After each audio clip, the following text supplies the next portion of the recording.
Desde o ano passado, assumi o dever de rega numa igreja.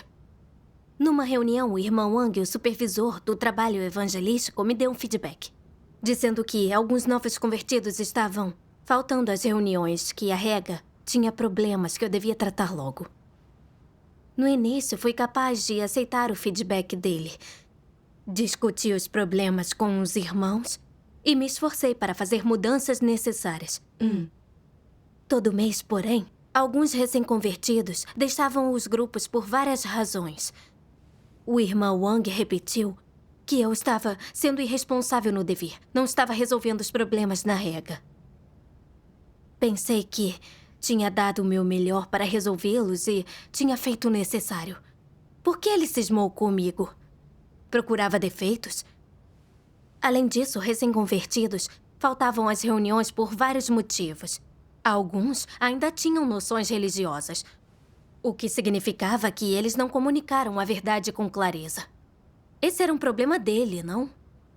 Se eles tivessem comungado bem, nem tantos teriam deixado os grupos.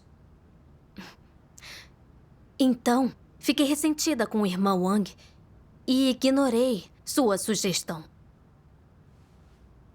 Fiquei surpresa quando alguns irmãos que pregam o evangelho relataram isso a um líder superior. Eu não refleti sobre mim mesma quando descobri, mas temia que, ao saber disso, a líder me veria como uma falsa líder que não fazia trabalho prático. No pior dos casos, poderiam até me dispensar, o que seria vergonhoso.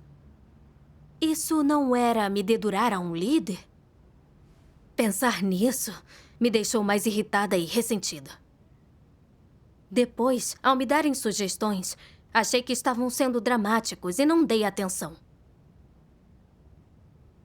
Numa reunião, um diácono de rega tinha certa opinião sobre quem prega o evangelho e disse francamente que não resolveram as noções religiosas dos recém-convertidos e eram irresponsáveis. Se a comunhão deles fosse clara, os novos convertidos não faltariam. Eu sentia o mesmo. Então logo respondi. Os recém-convertidos que recebemos para a rega ainda têm noções. Como podemos ter sucesso?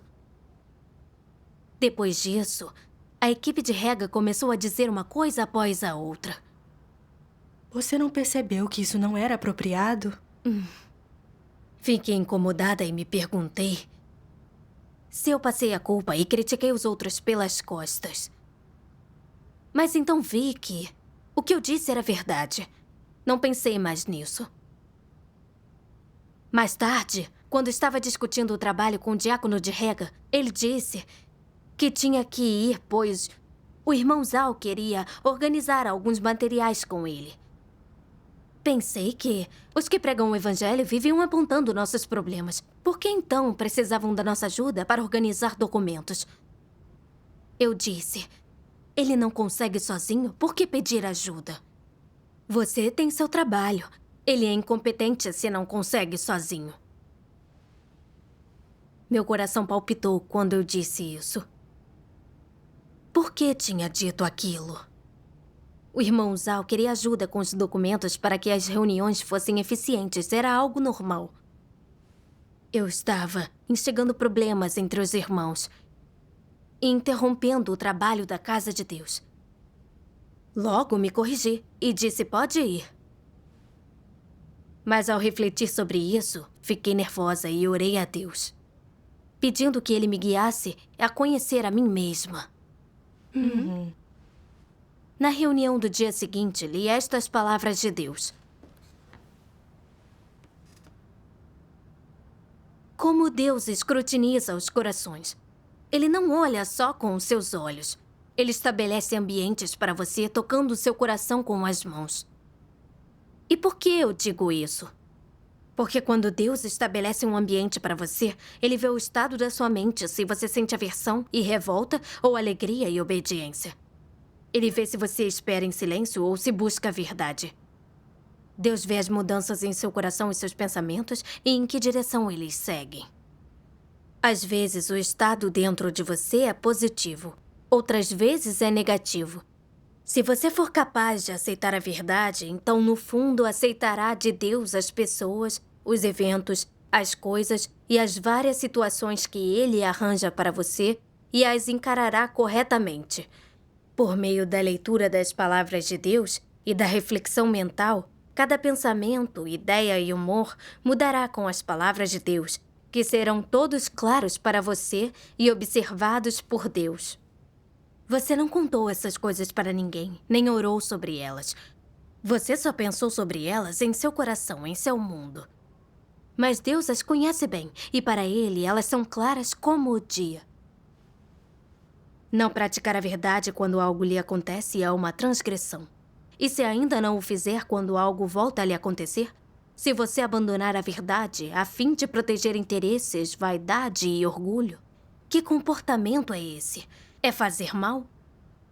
Se você nunca pratica a verdade e suas transgressões aumentam, o seu fim já está determinado.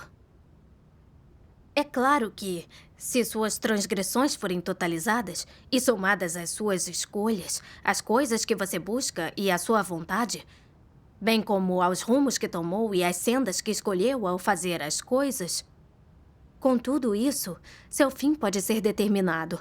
Você deveria ir para o inferno. O que significa que você será punido. O que vocês acham? Isso é algo banal? Somadas, todas as suas transgressões são um compêndio de ações malignas. E assim você deveria ser punido, que é a consequência última de quando você acredita em Deus, mas não aceita a verdade. Amém. Amém. Isso me ensinou que Deus usa situações que Ele estabelece para ver nosso coração, para ver se ficamos chateados e resistimos, ou se buscamos e praticamos a verdade. Se sempre nos irritarmos com as coisas que Deus arranja e agirmos por corrupção, cometeremos cada vez mais transgressões e no fim seremos eliminados. Certo. Sim. Recentemente, sempre que irmãos faziam sugestões, eu só pensava no certo e no errado e os criticava. Eu não buscava a verdade. E até desenvolvia ressentimentos. Eu os julgava pelas costas. É assim que um crente age? Eu estava minando o trabalho da casa de Deus. Estava fazendo mal. Essa percepção me assustou. Então fiz uma oração silenciosa. Deus, tenho julgado e causado divisão. E resisti a ti. Quero refletir sobre mim mesma. Por favor, guia-me. Mais tarde, li algumas palavras de Deus. Os que creem em Deus deveriam agir de modo prudente e cauteloso. E tudo o que fazem deveria estar alinhado às exigências de Deus e ser capaz de satisfazê-lo. Eles não deveriam ser teimosos, fazendo o que bem lhes agrada. Isso não convém à santa decência. As pessoas não devem correr em delírio agitando a bandeira de Deus, altivas e enganosas. Essa é a conduta mais rebelde. As famílias têm regras e as nações têm leis. Não há mais na casa de Deus? Não é ainda mais rigoroso, com mais decretos administrativos?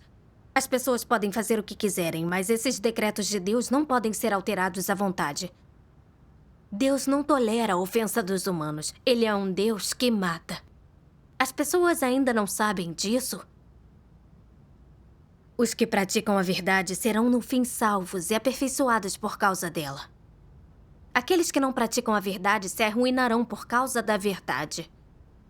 Esses são os fins que esperam quem pratica a verdade e quem não a pratica.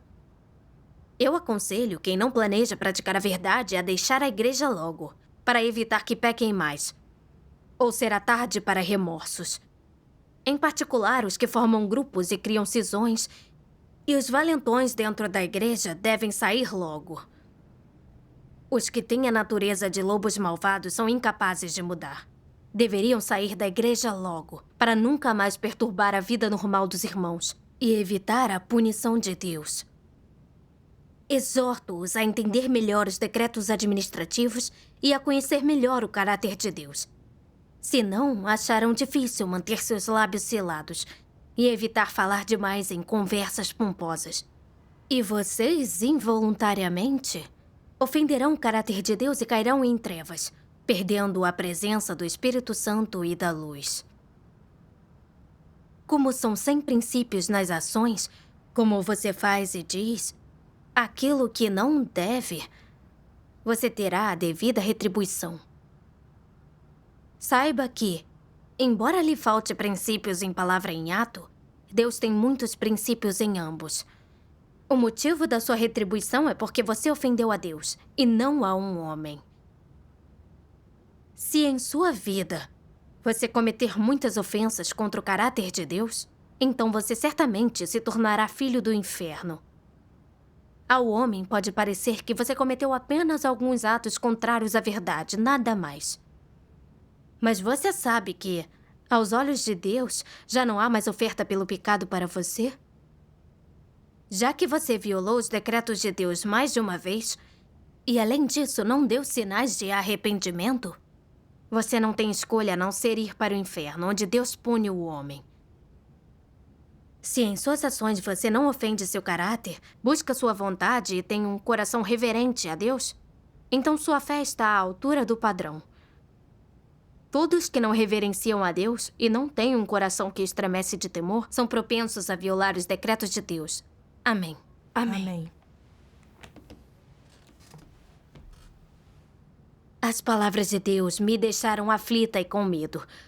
O caráter de Deus não tolera ofensa.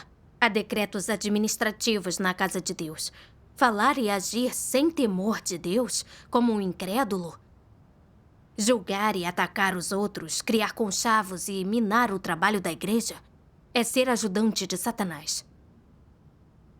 Deus nunca manterá alguém assim, que não tem humanidade e não defende o trabalho da igreja. Assim será eliminado e punido por cometer males demais. Sim, sim. Quando o irmão Wang apontou alguns problemas em meu dever, isso era Deus lidando comigo. Mas em vez de aceitar, refletir e resolver isso em tempo oportuno, eu critiquei e julguei, achando que me culpava e fiquei aborrecida com ele. Ao descobrir que alguns irmãos relataram problemas à liderança superior, eu não me arrependi e achei que estavam me denunciando. Eu temia que a líder descobrisse os problemas em nosso trabalho de rega, achasse que eu não fazia trabalho prático e me dispensasse. Por isso, desenvolvi um preconceito contra eles. Numa reunião, um diácono de rega expressou insatisfação com os que pregam o evangelho. Em vez de comungar para ajudá-lo a refletir sobre seus problemas, eu aticei as chamas, usando a chance para formar uma panelinha contra os outros, culpando-os pela baixa participação dos recém-convertidos. Então, a equipe de rega desenvolveu um preconceito contra eles, criticando e reclamando deles. E quando o irmão Zhao quis a ajuda de um irmão de rega, aproveitei para interferir e ridicularizá-lo, ignorando os interesses da igreja. Eu não tinha nenhuma reverência por Deus, nem aceitava a verdade.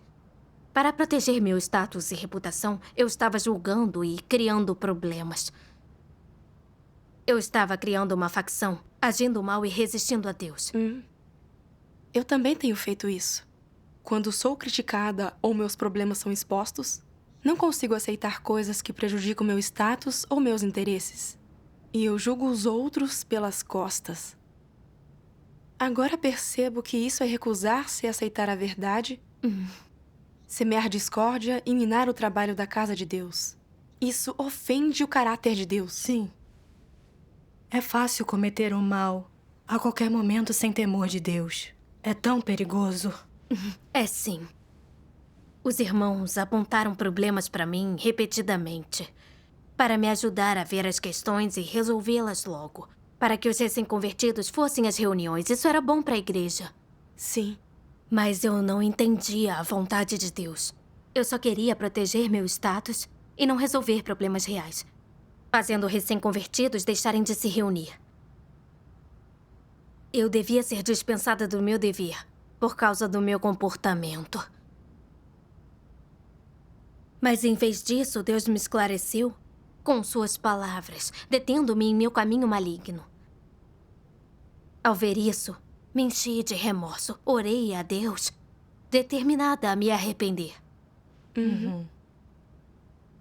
Depois, numa reunião, eu me abri sobre o meu comportamento recente de criticar e minar para os outros aprenderem. Então, eles começaram a aprender sobre si mesmos, sobre a corrupção e o comportamento crítico deles, e sobre como não cooperar com os outros atrasou o trabalho de Rega. Estavam dispostos a mudar. Me senti ainda pior quando ouvi a comunhão deles. Como líder, vi que muitos recém-convertidos não iam às reuniões e que alguns tinham saído. Eu não só não levei os outros a refletir vendo onde estava o erro e buscando a verdade, mas fui a primeira a criticar os outros, negar a responsabilidade, criando uma facção na igreja. Eu estava resistindo a Deus e levando outros a contrariar a Deus. Eu não merecia ser líder. Depois eu me perguntei, como fui capaz de interromper o trabalho da igreja? Que caráter era esse exatamente? Então li palavras de Deus que expõem a repulsa dos anticristos pela verdade, que me ajudaram a entender a mim mesma.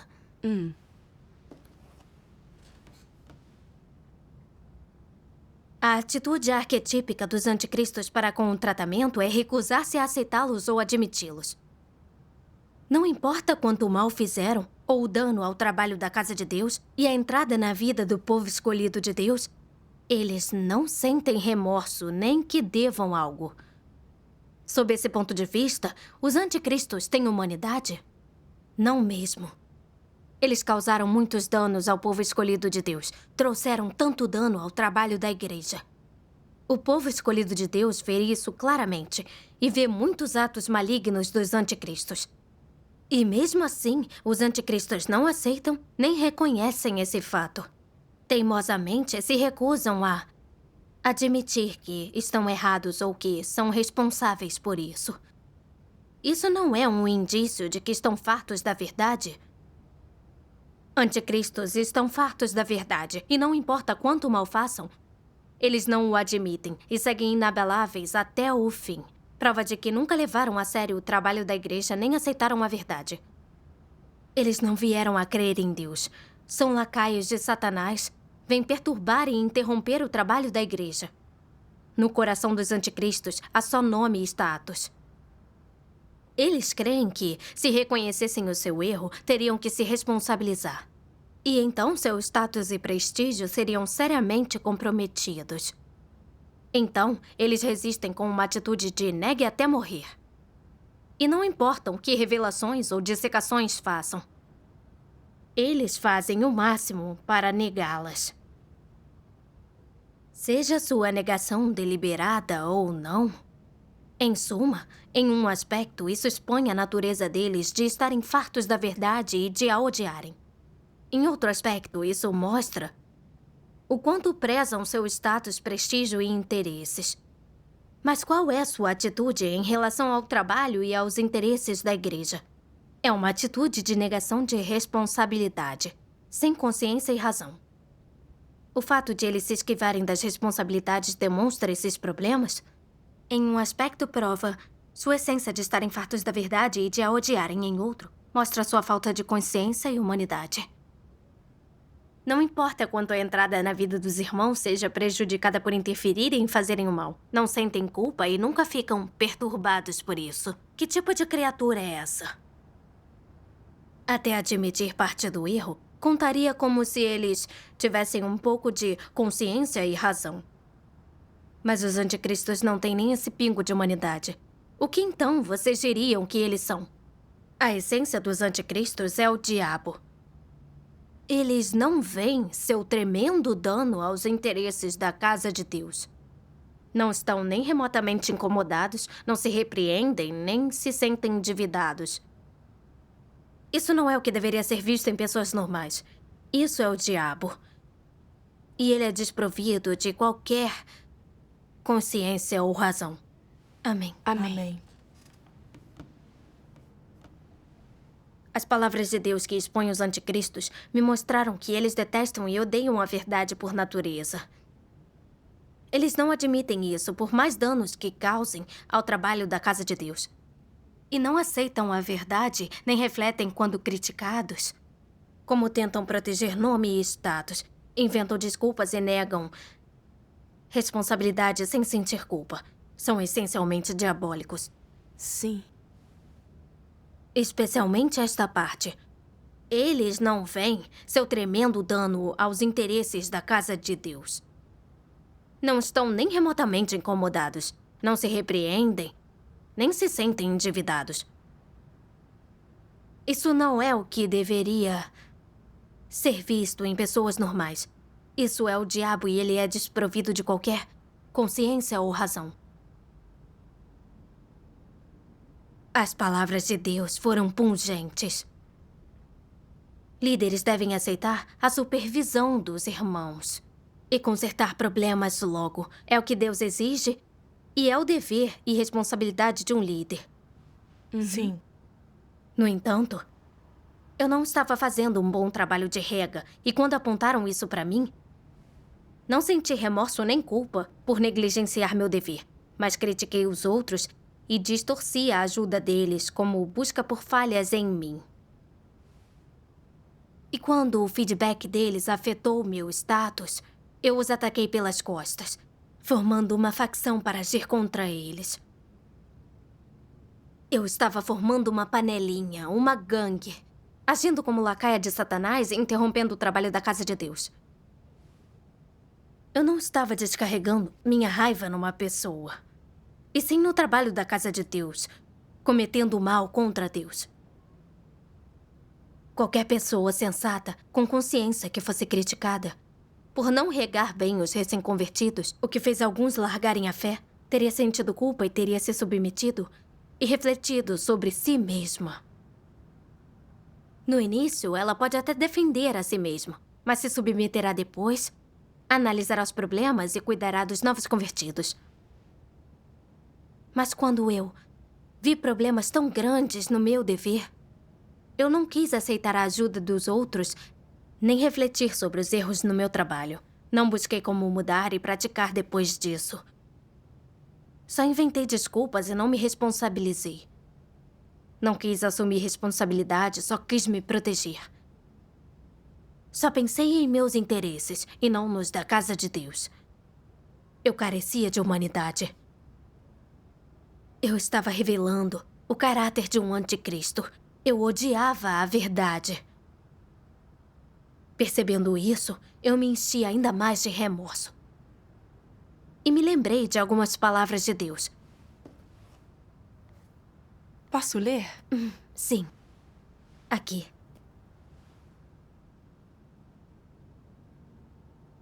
A seguinte passagem foi registrada no livro de Jonas 4, 10, 11.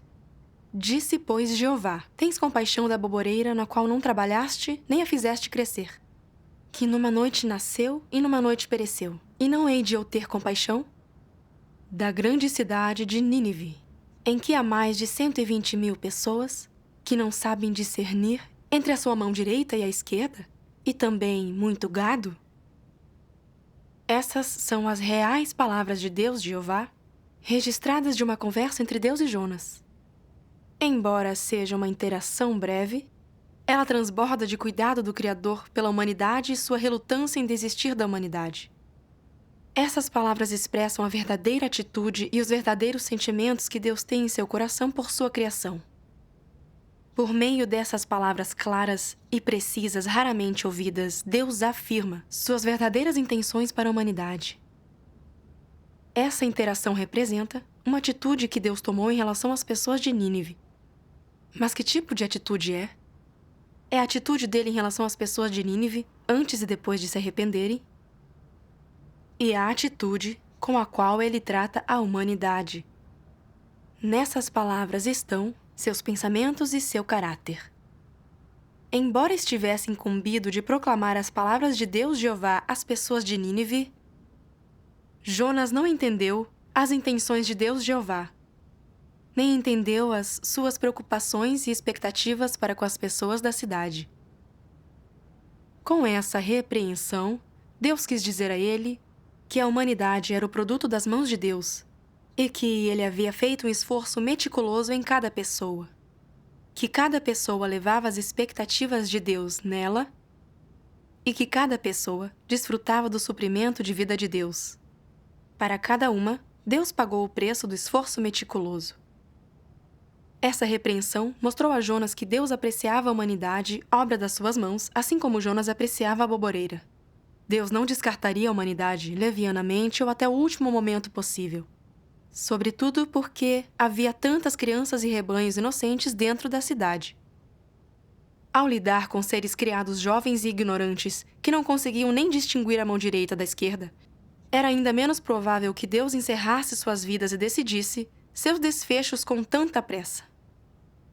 Deus esperava vê-los crescer, e que não seguissem as sendas de seus anciãos, ou não precisassem de outro aviso de Deus Jeová, e que dessem testemunho do passado de Nínive. Deus esperava ainda mais ver Nínive após ter se arrependido. Ver o futuro de Nínive após seu arrependimento e, acima de tudo, ver Nínive viver debaixo da misericórdia de Deus novamente. Portanto, aos olhos de Deus, aqueles objetos da criação que não conseguiam distinguir a mão direita da esquerda eram o futuro de Nínive. Eles assumiriam o passado desprezível de Nínive, assim como assumiriam o importante dever de testemunhar o passado e o futuro de Nínive sob a orientação de Deus Jeová. Amém. Amém. A conversa entre Deus e Jonas mostra o amor e a misericórdia de Deus pelo homem. Deus conhecia cada um em Nínive como a palma da sua mão. E ele pagou um preço real por cada um. E não desistiu deles até o último momento. Sim. Quando li isso, fiquei muito triste. Pensei nos que acabaram de aceitar a obra de Deus nos últimos dias, sem entender muitas verdades e fracos em sua vida.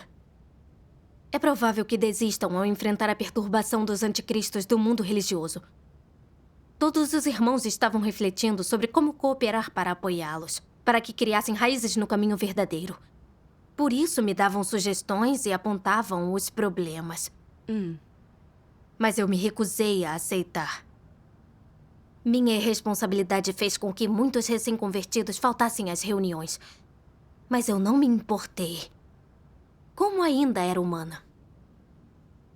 Fiz uma oração. Deus, não fugirei da responsabilidade e quero me arrepender e confiar em Ti para encontrar soluções e apoiar os recém-convertidos. Amém. Depois disso, discuti os problemas no trabalho de rega com os outros e vi que faltava clareza aos recém-convertidos sobre a verdade da obra de Deus. Assim, quando os pastores espalhavam noções religiosas, tinham dúvidas sobre a obra de Deus e vacilavam. Então, organizamos reuniões para eles para tratar disso. E destacamos os 3 estágios da obra de Deus e sua obra de julgamento. E por que Deus deve vir na carne para operar. No final, um recém-convertido disse: eu tinha tantas noções. Agora não as tenho mais, graças à sua comunhão. Esperamos ter mais comunhão com você, pois muitos dos outros ainda não entendem isso. E um irmão mais velho disse: eu estava confuso em relação à obra de Deus. Estava pensando em sair do grupo de reuniões. Mas graças à sua comunhão, agora tenho clareza. Estou tão feliz e participarei de mais reuniões graças a Deus Todo-Poderoso. Graças a Deus. Sim. Quando ouvi essas coisas, fiquei muito comovida. Mas também fiquei mal. Se eu tivesse aceitado as sugestões e feito mais trabalho prático, tratando das dúvidas dos recém-convertidos, alguns deles não teriam largado a fé. Depois disso, eu me abri com o irmão Wang sobre a corrupção que eu tinha revelado. E ele se abriu sobre o estado dele e os problemas no trabalho evangelístico. Ele disse que queria mudar. A barreira entre nós desapareceu. E eu me senti muito aliviada. Graças a Deus. Quando todos são capazes de refletir sobre problemas e abrir o coração, conflitos e barreiras podem ser resolvidos. Sim. comecei a fazer um esforço para cooperar com aqueles que pregam o Evangelho. E embora houvesse alguns conflitos, todos tínhamos um objetivo comum: regar bem os recém-convertidos para que ganhassem um fundamento no caminho verdadeiro. Depois eu me perguntei como abordar críticas no futuro de modo que fosse alinhado com a vontade de Deus. Li estas palavras de Deus.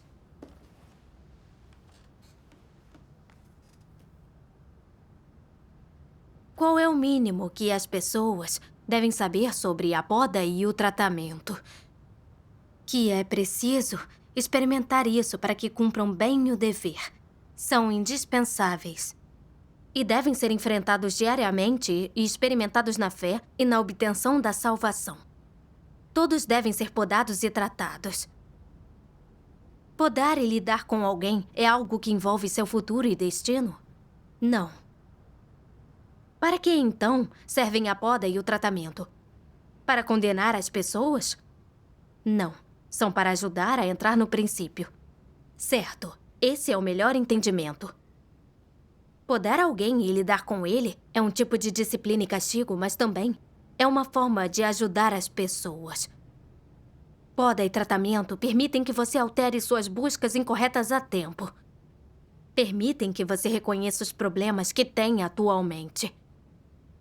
E que você reconheça a tempo os caracteres corruptos que expõe. Seja como for, eles ajudam você a cumprir melhor os seus deveres e a cumpri-los de acordo com os princípios. Eles podem poupar-lhe a tempo e impedir a tempo que você se desvie e cause catástrofes. Amém. Amém. Amém. E então eu entendi que ser podado e tratado é a disciplina de Deus. Não é alguém tentando ser difícil ou crítico demais. Nos ajuda a refletir sobre nós mesmos, a resolver problemas no nosso estado ou no nosso dever para cumpri-lo melhor. É um dos modos como a obra de Deus nos purifica. É algo que devemos experimentar para sermos salvos. Ao receber críticas e sugestões, eu deveria aceitá-las de Deus e refletir sobre mim com base nas suas palavras, segundo o coração de Deus. Sim. Certo. Isso foi esclarecedor para mim. E agora eu sabia como encarar a crítica dos irmãos no futuro. Graças a Deus. Uma vez, o irmão Wang me disse que alguns recém-convertidos não estavam se reunindo e não tinham apoio. Ele não sabia por quê. Queria que eu investigasse isso. Pensei que já tínhamos oferecido muita ajuda e apoio e buscado princípios com os líderes. Desistimos deles após confirmar que não tinham fé. O que havia para descobrir? Mas então pensei que ele estava considerando os interesses da casa de Deus, se responsabilizando por eles. Eu devia me submeter a isso e analisar as coisas, depois revertê-las caso houvesse problemas. Quando analisei os detalhes, vi que realmente tratava-se de não crentes, mas também encontrei alguns problemas no nosso trabalho de rega. Isso me ajudou a ver que posso ganhar muito quando aceito sugestões. Caso contrário, eu não teria reconhecido nem corrigido os problemas. E isso teria sido ruim para o trabalho da igreja. Sim. Certo. Essas experiências me mostraram que, ao aceitar as sugestões dos irmãos no meu dever, com um coração que busca e não cria desculpas, consigo ver e refletir sobre a minha corrupção. E logo encontrar erros no meu dever. Se eu sempre odiar e rejeitar a verdade, não só não mudarei minha corrupção, mas prejudicarei o trabalho na casa de Deus. Então Deus acabaria me eliminando. Certo. Vi também que não importa o que eu enfrente ou quanto desgoste disso, devo ter temor de Deus e não agir cegamente. Devorar a Deus e buscar os princípios para não cometer mais males. Sim. Certo. Agora vejo como é importante ter temor de Deus. Sim.